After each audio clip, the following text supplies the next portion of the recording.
இந்த நாள் இனிய நாளாயமைய எங்கள் வாழ்த்துக்கள். 2/2/2026 தை 19 பிப்ரவரி திங்கட்கிழமை. இன்று பிரதமை ஆயுள்யம் நட்சத்திரம்.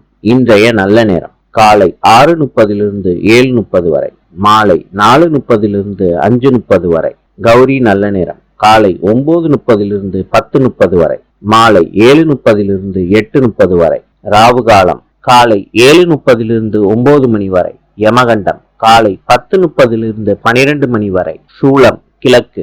இன்றைய ராசி பலன்: மேஷம் சிக்கல், ரிஷபம் ஆதரவு, மிதுனம் பணிவு, கடகம் ஏமாற்றம், சிம்மம் லாபம், கன்னி செலவு, துலாம் சுபம், விருச்சிகம் கவலை, தனுசு வெற்றி, மகரம் முயற்சி, கும்பம் நன்மை, மீனம் பயணம். இந்த நாள் இனிய நாளாயமைய எங்கள் வாழ்த்துக்கள். நாளை சந்திப்போம்.